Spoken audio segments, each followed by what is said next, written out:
Let's talk about something that's been on my mind. AI. I mean, it's AI's kind of like been on everyone's mind probably, but recently I found this video of this guy talking about like he's like you gotta invest in AI. This is the time right now. Like this is AI 2.0 is coming and like if you're not investing now, like you're gonna lose out on this opportunity. So I'm like, "Oh my God." I'm like looking up all the AI stocks and as I'm looking up AI stocks, I'm realizing more and more that like they're all industries are going to be completely transformed. Like one of the stocks I'm looking into is with John Deere. John Deere, yes, like the gardening or lawns. I don't even know, like farming tools.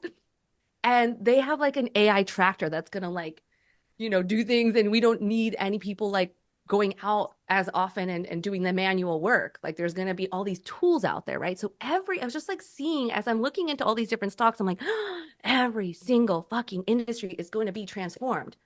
Whoa, what's happening here?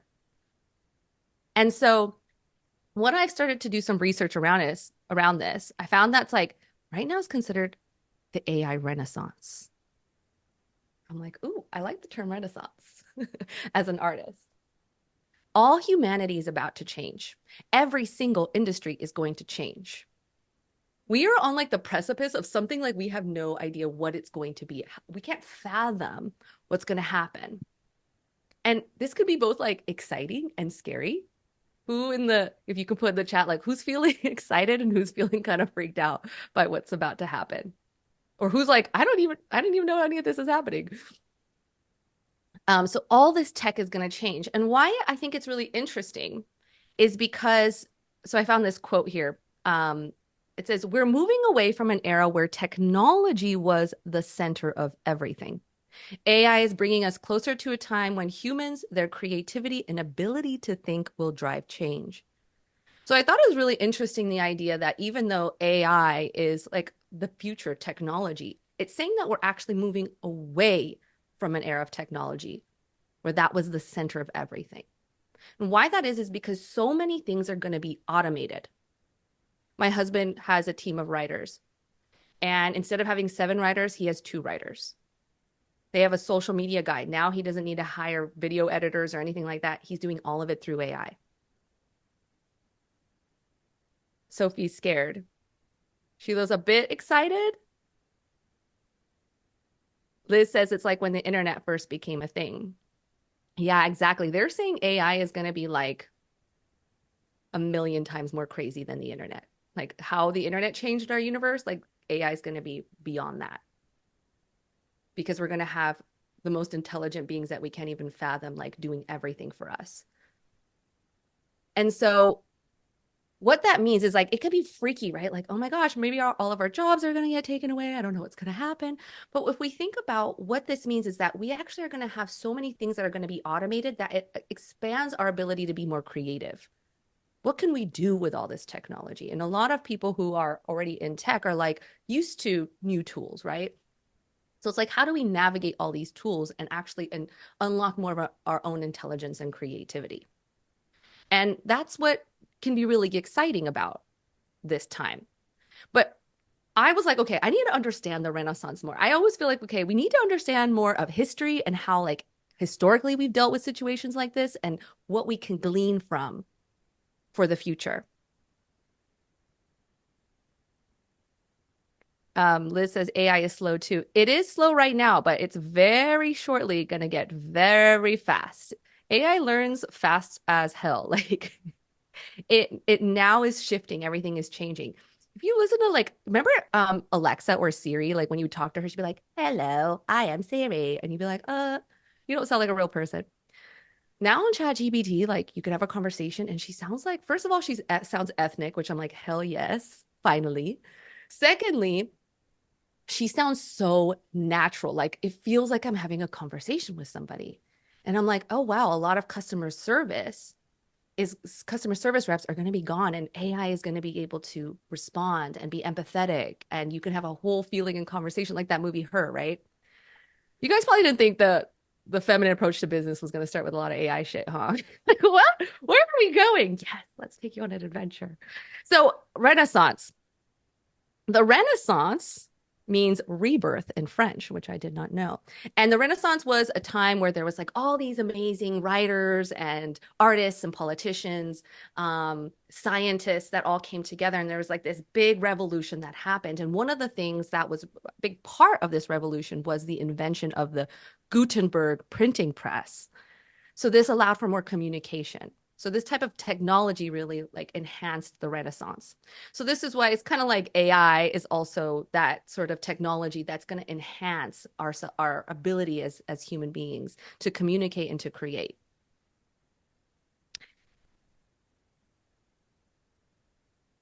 So what this time was like this beautiful blend of imagination and intelligence.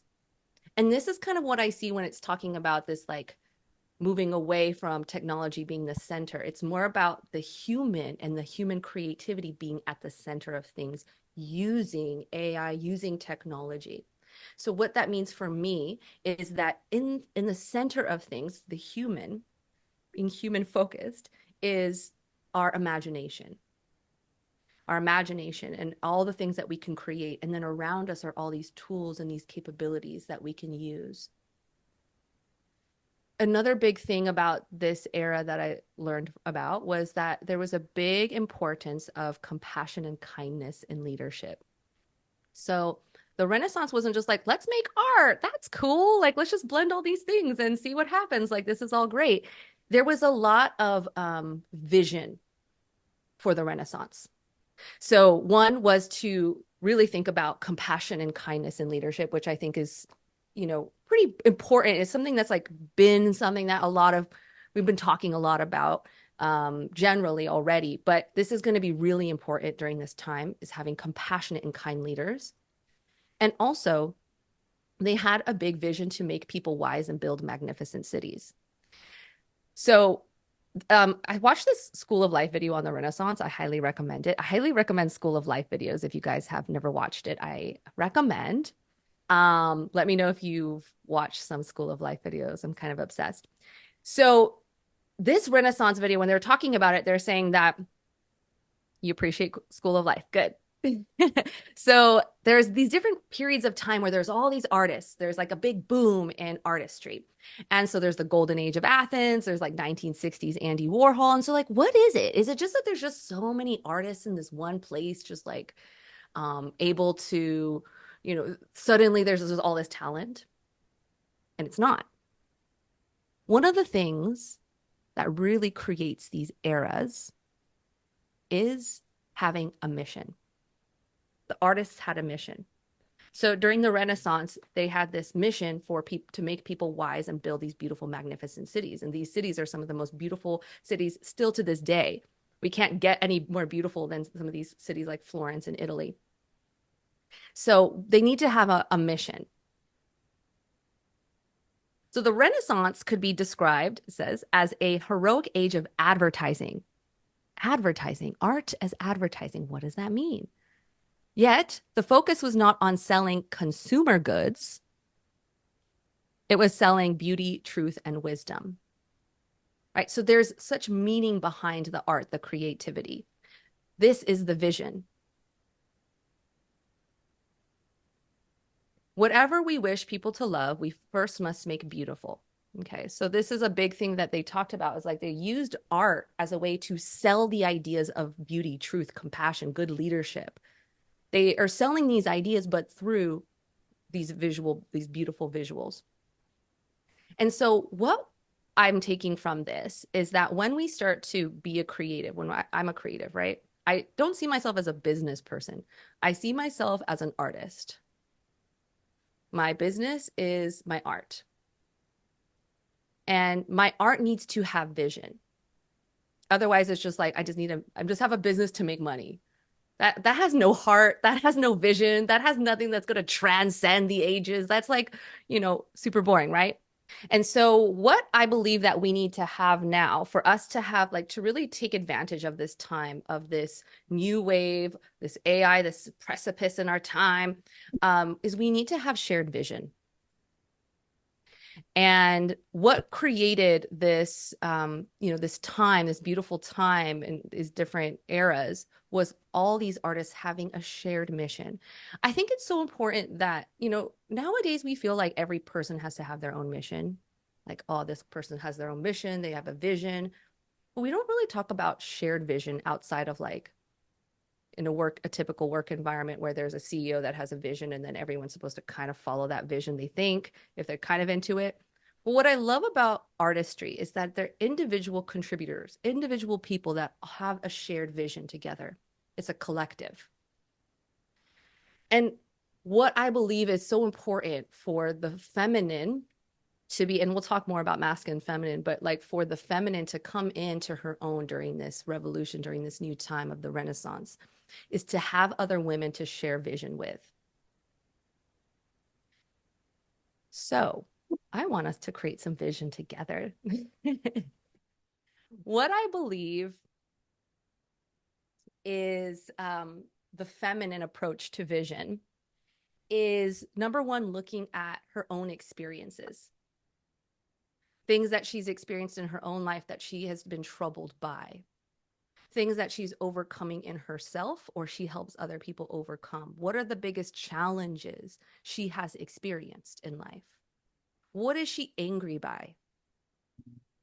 And based on that experience, what does she want to see different in the future?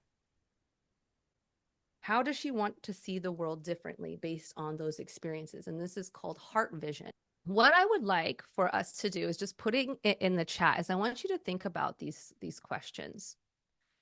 Is thinking to yourself, like, what are some things that I've had some challenges with that I don't want people in my situation to deal with in the future?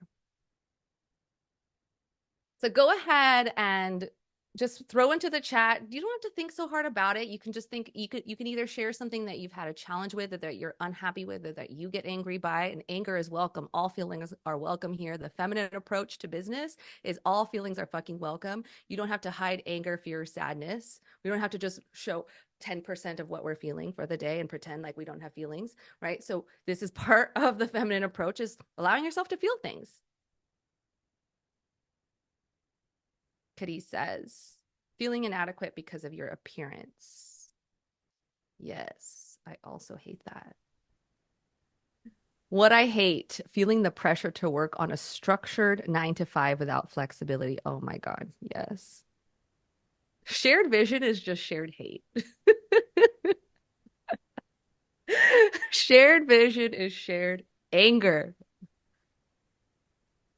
Sahar, definitely want a better work-life balance with more time to enjoy life and have that fuel for our creative process. We're not here for long, and I want my work to be as enjoyable as the time to play. Yes, play. Make life play. Make time for play. And so, Cadiz, I'm going to ask for your superpower. I know you weren't expecting that, but if you don't mind, kind of seeing what you're, let us know how you're seeing all of this. I'm getting a feeling that we all want to feel connected in the spaces that we're occupying, if it's just like work or even home as well. Yeah. Yeah. And also shared values and not feeling like the only one that enjoys like play or creativity or hate mornings. So belonging as well. Shared values, belonging. Beautiful. Thank you so much for sharing that. No problem. Who's feeling that? Who's feeling these three things? Like feeling deeply connected. I see connected to ourselves as well as to each other. I really sense the idea of belonging. And then we talked about, and you said creativity too. So play and creativity. So the feminine visionary, this visionary, is seeing that when we're creating businesses, we're doing the next evolution in our career, in our business, how we want to see this world. Our businesses and companies where we're working, where we're spending most of our day, 40 hours a week, maybe more, feeling deeply connected, having deep sense of belonging, and where play and creativity is in the center of it. How does that feel? Does it kind of feel like, is that possible? What? No, that can't be. Could I tell you that this is how I experience my workday? This is how I build my business, are on these things. So if we can do it on a small scale, we can do it on a larger scale.